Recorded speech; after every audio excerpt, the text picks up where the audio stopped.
أعوذ بالله من الشيطان الرجيم. بسم الله الرحمن الرحيم.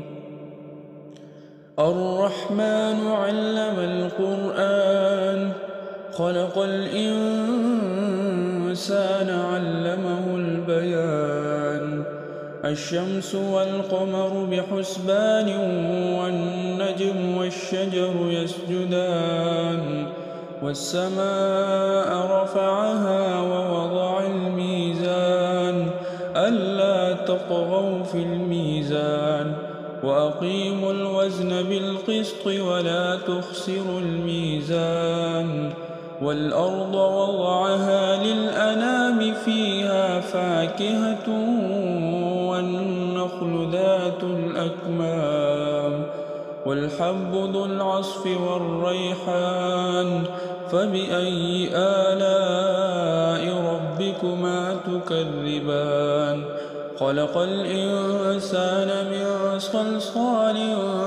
كالفخار وخلق الجان من مارج من نار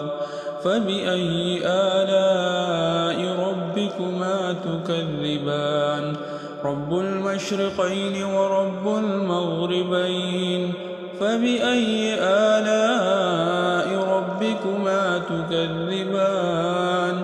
مرج البحرين يلتقيان بينهما برزخ لا يبغيان فبأي آلاء ربكما تكذبان يخرج منهما اللؤلؤ والمرجان فبأي آلاء ربكما تكذبان وله الجوار المنشآت في البحر كالأعلام فبأي آلاء ربكما تكذبان كل من عليها فان ويبقى وجه ربك ذو الجلال والإكرام فبأي آلاء ربكما تكذبان يسأله من في السماوات والأرض كل يوم هو في شأن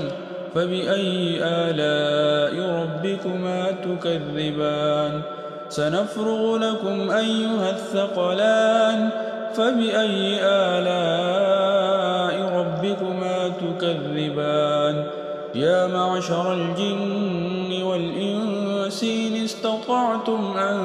تنفذوا من أقطار السماوات والأرض فانفذوا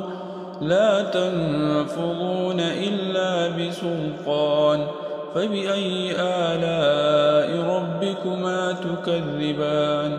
يرسل عليكما شواظ من نار ونحاس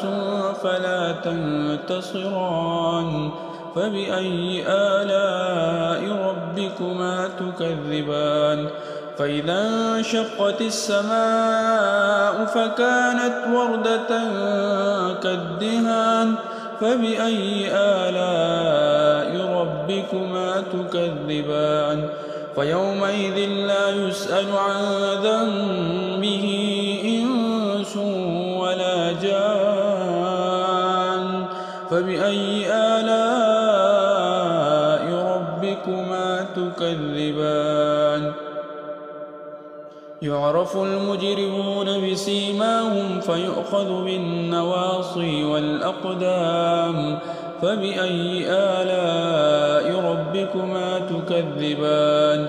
هذه جهنم التي يكذب بها المجرمون يطوفون بينها وبين حميم آن فبأي آلاء ربكما تكذبان ولمن خاف مقام ربه جنتان فبأي آلاء ربكما تكذبان ذواتا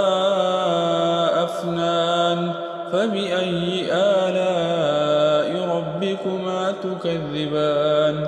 فيهما عينان تجريان فبأي آلاء ربكما تكذبان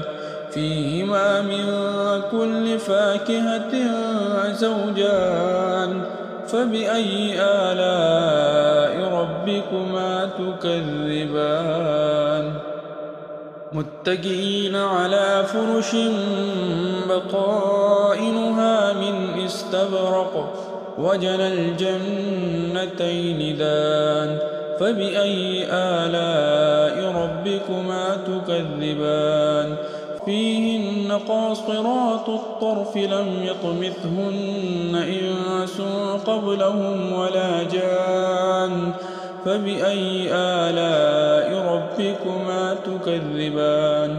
كأنهن الياقوت والمرجان فبأي آلاء ربكما تكذبان هل جزاء الإحسان إلا الإحسان فبأي آلاء ربكما تكذبان ومن دونهما جنتان فبأي آلاء ربكما تكذبان مدهامتان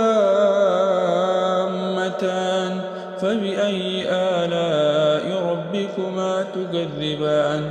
فيهما عينان نضاختان فبأي آلاء ربكما تكذبان فيهما فاكهة ونخل ورمان فبأي آلاء ربكما تكذبان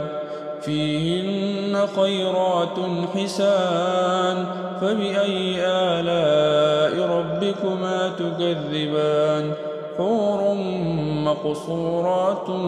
في الخيام فبأي آلاء ربكما تكذبان لم يطمثهن إنس قبلهم ولا جان فبأي آلاء ربكما تكذبان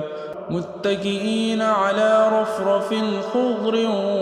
وعبقري حسان فبأي آلاء ربكما تكذبان تبارك اسم ربك ذي الجلال والإكرام صدق الله العظيم.